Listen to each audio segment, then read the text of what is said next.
Oke, kita akan melihat contoh dari inventory system simulation ya. Nah, di sini contohnya adalah newspaper sales problem.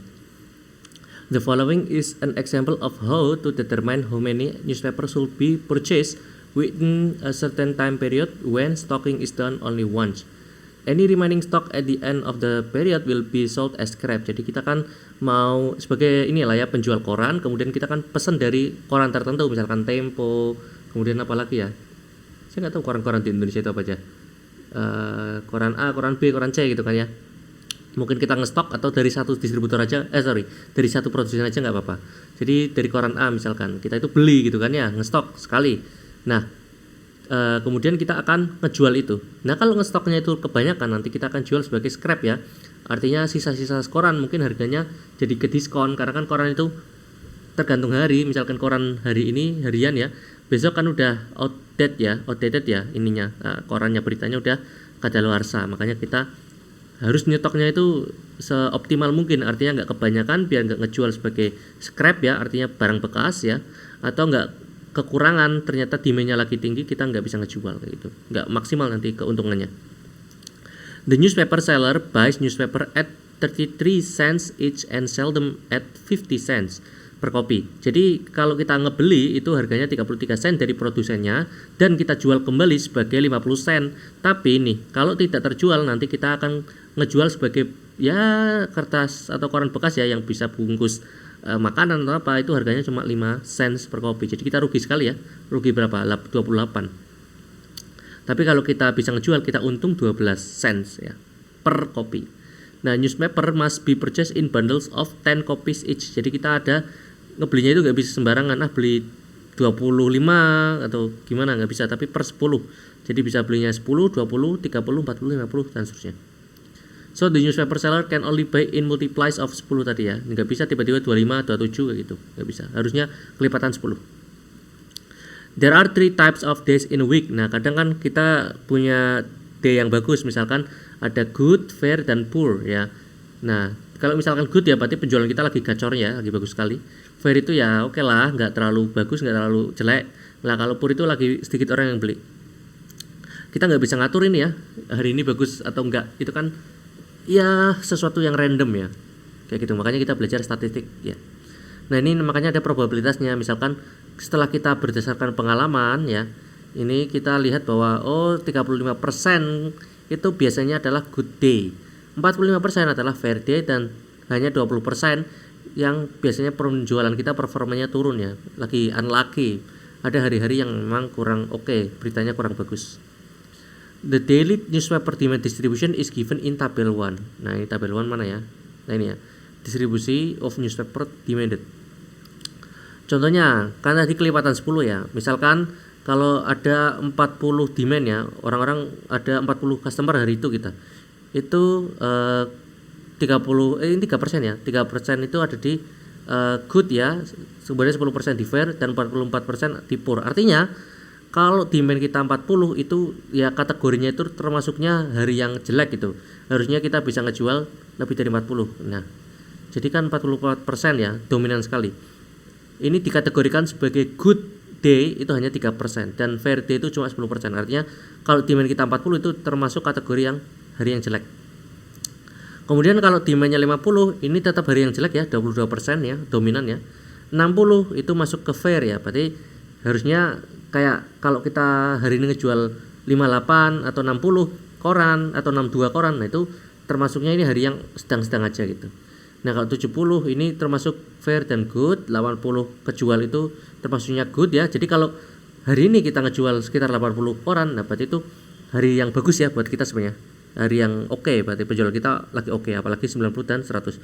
Nggak mungkin kalau penjualan kita 100 itu disebut sebagai poor day atau fair day, karena ini super sekali ya, banyak sekali yang beli gitu. Oke, lanjut. Okay, the problem to be analyzed is determining how many newspaper the seller should buy to achieve optimal profit. Nah, makanya kita berapa sih koran yang harus kita minta ke produsen ya, agar kita bisa mendapatkan keuntungan yang maksimum ya, tanpa kita tahu good, fair, or poornya ya, kan itu kan random ya. This must be solved by simulating demand over 20 days. Nah, jadi kita coba mensimulasikan selama 20 hari untuk melihat profitnya berapa.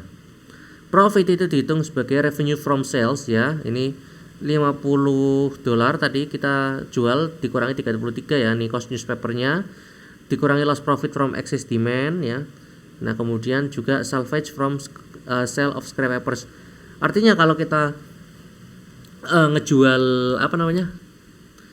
Sebagai scrap papers ya, paper bekas atau koran bekas, nanti kita dapat $5 tambahan. Ya.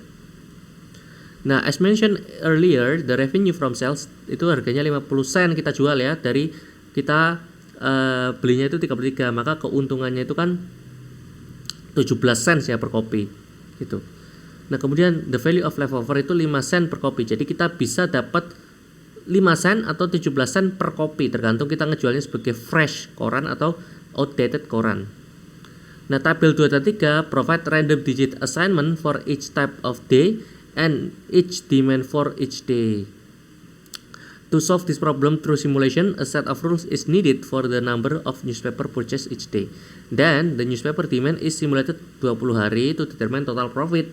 The number of newspaper purchased each day is varied. Ya, pastinya ya. Karena kayak kita nggak bisa membuat konstan ya, per harinya kejual berapa. Dan repeat it until the best value is obtained. Mungkin kita lihat aja tabel 2 3 biar paham. Tabel 1 kita sudah lihat ya, tadi ada demand itu bisa 40, 50, 60, 70, 80, 90, 100. Ya, kayak gitu. Nah, ini ada termasuk kategori hari apa? Bagus atau enggak? Nah, cara simulasinya gimana? Pertama kita melakukan random digit assignment ya. Artinya gini tadi, kalau misalkan demand-nya itu kalau kita bangkitkan angka ya 0 sampai 100. Kalau misalkan dapatnya angka 1 sampai 3 ya. Misalkan di sini 1 sampai 3, nanti dia itu peluang good-nya itu ada di misalkan ini kan 3% ya, 0,03. Berarti 1 sampai 3 ini bilangannya sampai 100 ya. Misalkan kita bilangan ancak integer 1 sampai 100. Kalau nilainya 1, 2 atau 3, maka kita demand-nya itu adalah 40. Kalau 4 sampai 8, 4, 5, 6, 7, 8, demand kita ceritanya adalah 50. Ya kan, karena kita nggak tahu demand itu berapa gitu kan ya. Makanya kita bangkitkan secara random. Jadi misalkan ini kan 23 ya, berarti maksimum sampai 23.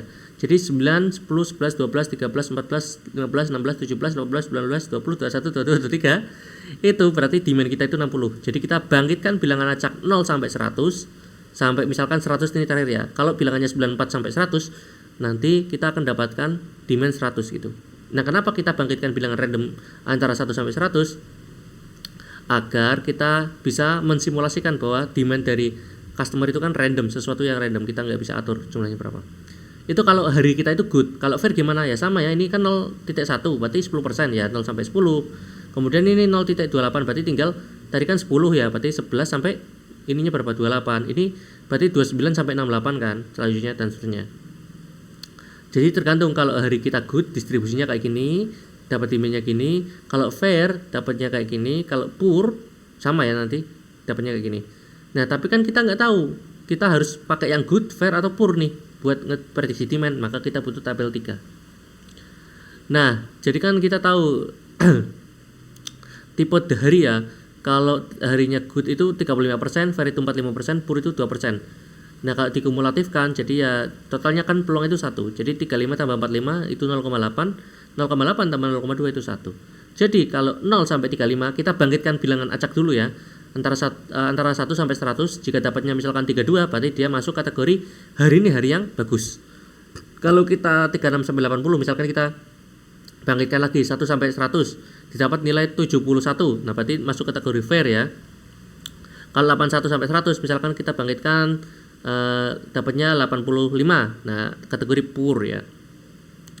Nah, berarti misalkan gini, oke, kita acak dapat angka 50. 50 itu masuk mana? Nah, masuk sini yang tengah ya, berarti fair. Oke, masuk fair. Berarti kita pakai yang tengah ini, yang kiri dan kanan nggak dipakai. Oke, fair, kita bangkitkan bilang acak 1 sampai 100 lagi, acak dapat 35 misalkan. 35 itu antara ini ya, berarti demand pada hari itu adalah 60. Kayak gitu. Nah, jadi seperti itu ya, cara membangkitkan demand-nya itu berapa. Jadi kita bangkitkan dulu pakai tabel 3, hari ini good, fair atau poor. Kalau udah tahu nanti dipilih yang ini, nanti bangkitkan bilang acak lagi dapat demandnya berapa. Nah itu cara membangkitkan simulasi demand setiap hari. Nah ini resultnya misalkan ya. Jadi ini random digit acak dapat 94. 94 apa tadi? Di sini kan? Berarti poor. Nah ini maksudnya poor. Nah kemudian karena poor berarti kita pakai yang ini ya. Nah karena poor kita acak dapat random digit lagi 80 berapa? 80 itu ada di sini ya, 67 sampai 82. Berarti dapatnya demandnya 60. Nah ini dapat demand 60 kayak gitu. Nah revenue from sales ya tadi kita kalikan aja 17 kali ya kita lihat di sini ya. Nah ini ada revenue from sales, nanti kita bahas di sini. Hasilnya 30 ya. 30 itu didapat dari ini. Revenue from selling 60 copies. 60 copies, satu kopisnya harganya berapa tadi? 50 sen. Nah, 50 sen kali 60 berarti berapa tuh? 300 sen kalau nggak salah ya. Iya kan? 50 kali 60 kok. 50 sen kali 60 copies berarti 300 sen. 300 sen itu sama dengan 30 dolar. Gitu. Makanya ini 30 dolar. Kemudian loss profit from excess demand. 0 ya. Karena kita ngestoknya 70. Di sini contohnya kita ngestoknya 70. Kalau kita ngejual 60, berarti ada demand berlebih enggak? Enggak kan, orang 60 itu kurang dari 70, maka nilainya 0 nih. Excess demand-nya 0. Salvage from sale of scrap. Kita pesan berapa? Misalkan 70 dari produsen. Kita ngejual 60, berarti sisa 10. Nah, 10 kali 0,5 dolar artinya 5 sen gitu kan ya. Nah, itu hasilnya adalah berapa ini? Oh, 10 kali 50 sen hasilnya 0,5 dolar ya ternyata ya, sorry. Ya, dapatnya 0,5 dolar. Nah, kemudian ditambahkan ke rumus. Yang pakai rumus tadi, yang ini. Revenue from sales 30 tadi kan? Nah, 30 dolar dikurangi 23. 23 ini apa? Ini belinya. Kan kita belinya itu harganya berapa? 33 kalau nggak salah ya. Nah, 33 sen belinya. 33 sen kali 60 hasilnya 23,10 dolar. Ini modal kita 30 kurangi 23 ditambahkan dengan harga scalp dari koran bekas 0,5 dolar, hasilnya totalnya 7,4 dolar kayak gitu. Nah ini perhitungan untuk hari yang lain. Oke, mungkin cukup sekian, nanti kita akan bahas. Oh ini ada total profit lagi ya. Oke, begitu satu lagi. Tadi kan ini example calculation untuk setiap hari, ini setiap hari juga. Total costnya gimana? Total profitnya gimana? Ya kita hitung ya, simulasi 20 hari. Ini 645 dari mana? 645 itu dari sini. Di total revenue from sales dari 20 hari kita simulasi. Kemudian 462 dari mana? Ya tadi ya modal kita itu gak ada di sini ya. Ya tinggal modal kita itu berapa? Ya tinggal dihitung demand Oh 70 terus ya. Kan kita ngebelinya 70 terus. 70 kali 33 kali 20 hari. Hasilnya 462.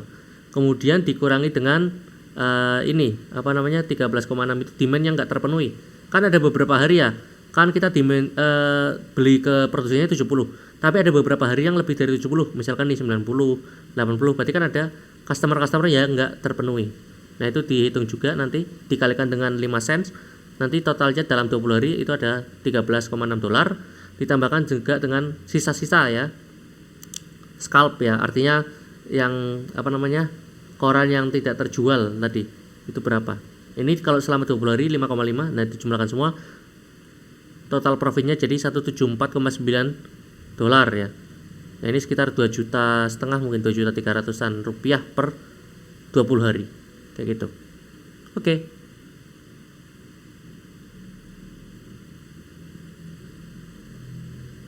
Oh ini ada contoh yang lainnya, example of stock system simulation. Tapi kita bahas selanjutnya aja kali ya, karena kita sudah membahas satu contoh yaitu example of newspaper sales problem. Nanti kita akan bahas selanjutnya di video yang lain mengenai example stock system simulation.